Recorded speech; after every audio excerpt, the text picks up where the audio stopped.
ہمارے اسلاف میں، ہمارے رسول اللہ، اور یہ کوئی قصہ کہانی نہیں ہے۔ ایک ہوتا ہے کہ لوگوں نے قصے بنائے ہوتے ہیں، کہانی بنائی ہوتی ہے، ٹھیک ہے، عبرت آموز حقائق بنا لینے میں بھی بعض علماء نے فتویٰ موجود ہے، ٹھیک ہے، حقائق بیان کرنے سے کسی کی اصلاح ہوتی ہے، کر دینی چاہیے، لیکن یہ بات کون بیان کر رہا ہے؟ نبی کریم صلی اللہ علیہ وسلم۔ تو نبی کریم کی بات کوئی قصہ کہانی نہیں ہے، حقیقی واقعہ ہے۔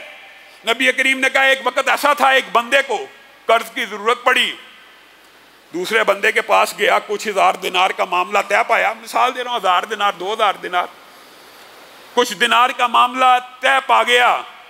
دوسرے بندے نے کہا کہ اس کے اوپر گواہ لے کے آتے ہیں، اس معاہدے کے اوپر کب واپس کرے گا، اس تاریخ کو اتنے بجے میں تجھے یہ تیرا 1000 دینار مثال دے کے آپ کو کہہ رہا ہوں واپس کر دوں گا، اس کے اوپر گواہ لے کے آتے ہیں۔ اسلامی شریعت کا اصول ہے، جب بھی آپ کسی کو قرض دیں آپ کو اس کا گواہ بنانا چاہیے، اس کے اندر بھی حکمتیں ہیں، اس کو لکھنا چاہیے، اس کے اندر بھی حکمتیں ہیں۔ لکھی ہوئی بات بندہ بھولتا نہیں ہے، گواہی والی بات بندہ بھولتا نہیں ہے، اور پھر گواہ بنا دینے سے شرمندگی کا احساس بھی ہوتا ہے جو بندہ نہ واپس کرے اس کو۔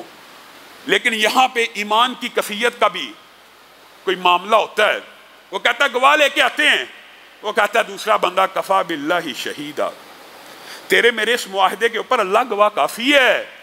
کہا تو نے اللہ کی گواہی ڈال دی، ٹھیک ہے، مجھے منظور ہے، اس کو لکھ لیتے ہیں، اس کی ایک وکالت نامہ، ایک تحریر بنا لیتے ہیں۔ اس نے کہا کفا باللہ وکیلا، تیرے میرے اس معاہدے کے اوپر اللہ کا وکیل ہونا کافی ہے۔ اس نے کہا تو نے جس شخصیت کی، جس ذات کی گواہی اور جس ذات کو وکیل بنا دیا ہے، اب میں خاموش ہوں، اب میں تیرے پیسے کے واپسی کا اس مقررہ تاریخ کو انتظار کروں گا۔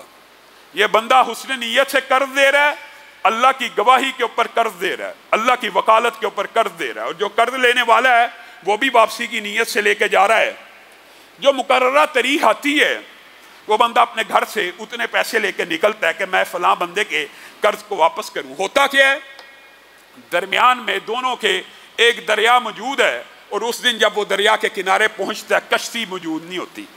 وہ کہتا ہے وہ بندہ کیا سوچے گا کہ میں نے رب کو گواہ بنا کے اس کو دھوکہ دیا۔ آپ کو پتہ ہے نا، جو رب کا نام لے کے کسی کو دھوکہ دیتا ہے کل قیامت کے دن اللہ اس کا مدعی ہوتا ہے۔ رب کا نام لے کے وعدہ کیا تھا، کشتی موجود نہیں، ایک خالی لکڑی کا ٹکڑا اٹھاتا ہے، اس میں دیناروں کو بھرتا ہے اور سمندر اور دریا کے سپرد کر دیتا ہے۔ اے اللہ، تو ہی اس رقم کا گواہ تھا، تو ہی اس رقم کا وکیل تھا، میں تو ادا کرنے کے لیے آیا ہوں، شاید دوسرے کنارے کے اوپر وہ بھی لینے کے لیے آیا ہو۔ اللہ، یہ لکڑی میں تیرے سپرد کرتا ہوں۔ اب خدا کا کرنا کیا ہوا ہے کہ وہاں پہ عین اسی وقت وہ بندہ موجود ہے، اور اس لکڑی کو آتا دیکھتا ہے، اس میں رکا پڑتا ہے اور دینار لے کے چلا جاتا ہے۔ ہوتا کہ اگلے ہفتے وہ بندہ دوبارہ اپنے دینار لے کے اس بندے کے پاس پیش ہوتا ہے، اور وہ کہتا ہے کہ ماجرا یہ ہے کہ پچھلے ہفتے میں آیا تھا، دریا کے اوپر کشتی نہیں تھی، میں نے دریا کی سپرد ایک لکڑی کر دی تھی، لیکن مجھے نہیں پتا وہ لکڑی تیرے پاس پہنچی ہے یا نہیں پہنچی، یہ لے اپنی رقم کو واپس لے لے۔ وہ بندہ کہتا ہے جس رب کے آسرے پہ دریا میں لکڑی ڈالی تھی، اس رب نے وہ لکڑی مجھ تک پہنچا دی ہے، تیرا قرض ادا ہو گیا ہے۔ یہ اسلامی شریعت ہے، یہ اسلامی نظام ہے، یہ اسلامی قانون ہے۔ اتنی وعدے کی پاسداری، ہم تجارت کر لیں، نبی کریم صلی اللہ علیہ وسلم نے کہا ہے۔ لوگ یہ سمجھتے ہیں کہ یہ باتیں بس جنرل کلیہ بنا ہوا ہے، لوگ بھی اخلاقی طور پہ یہ بات کہتے ہیں، یار میری چیز میں یہ عیب موجود ہے، جہاں ہے جیسے ہے کہ بنیاد پہ اگر آپ نے خریدنی ہے۔ یہ بہت اچھا جملہ ہے، یہ کہنا چاہیے، وجہ وعید ہے۔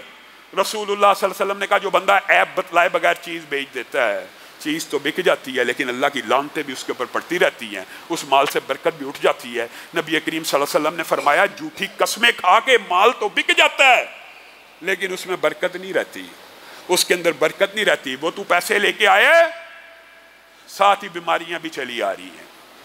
آپ نے، اللہ معاف کرے، اللہ معاف فرمائے، کسی کے اوپر طنز تان کرنا مقصود نہیں ہے، لیکن آپ نے وہ لوگوں کے حال نہیں دیکھے جو حرام کماتے ہیں۔